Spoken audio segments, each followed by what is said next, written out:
অন্তর্বর্তীকালীন সরকারের রাজনৈতিক নেতৃত্ব না থাকায় অনেকে সুযোগ নেয়ার চেষ্টা করছে বলে মন্তব্য করেছেন বিএনপি মহাসচিব মির্জা ফখরুল ইসলাম আলমগীর। শনিবার রাজধানীর গুলশানে বিএনপি চেয়ারপারসনের কার্যালয়ে সাংবাদিকদের সাথে মতবিনিময়ের সময় দলের মহাসচিব একথা বলেন। এ সময় তিনি বলেন, কেয়ারটেকার গভর্নমেন্টের প্রধান প্রফেসর ইউনূস সাহেবকে দায়িত্ব দেওয়া হয়েছে। এখন এই গভর্নমেন্ট যে স্ট্রাকচার যারা এসছেন এখানে, এদের মধ্যে বেশিরভাগই হচ্ছে আপনার টেকনোক্রেটস, ব্যুরোক্রেটস, একাডেমিশিয়ানস, আছেন দুজন ছাত্রনেতা, আর কিছু এনজিওর কিছু কর্মকর্তা।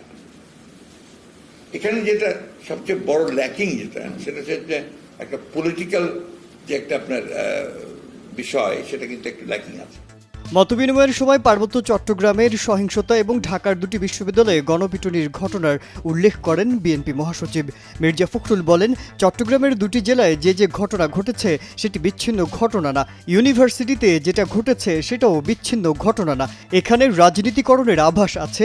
শেখ হাসিনা বিভিন্ন বক্তব্য প্রচার করছে, সে কারণে এখানে আরও উস্কানি আছে। যারা দায়িত্বে আছেন তাদের অভিজ্ঞতার সংকট এখানে একটা কারণ। মির্জা ফখরুল বলেন, রাজনৈতিক দলগুলোর সাথে নিয়মিত যোগাযোগ বাড়াতে হবে, না হলে এ ধরনের সমস্যা থেকেই যাবে। আওয়ামী লীগ সমাধানের চেষ্টা করেনি, একদিনের আলোচনায় এগুলো শেষ হবে না। কিন্তু যারা দায়িত্বে আছেন, ল অ্যান্ড অর্ডার এবং এগুলোর দায়িত্বে কি করা উচিত, দ্য ব্যুরোক্রেটস মেইনলি, তাদের কিন্তু একটা দায়িত্ব হচ্ছে গভর্নমেন্টকে প্রপারলি অ্যাডভাইস করা। তারা জানাবে যে এই ক্ষেত্রে এই করা উচিত, এই ক্ষেত্রে সিদ্ধান্ত তারা নেবে। আমার কাছে মনে হয় এই জায়গায় অনেকটা আপনার গ্যাপ আছে, একটা সামঞ্জস্যের অভাব আছে।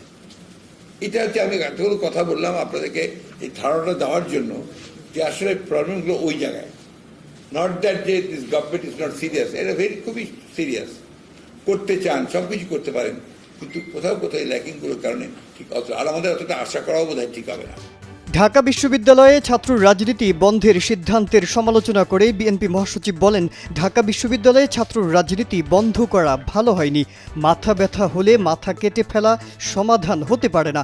এসব সিদ্ধান্ত সরকারকে প্রশ্নবিদ্ধ করে।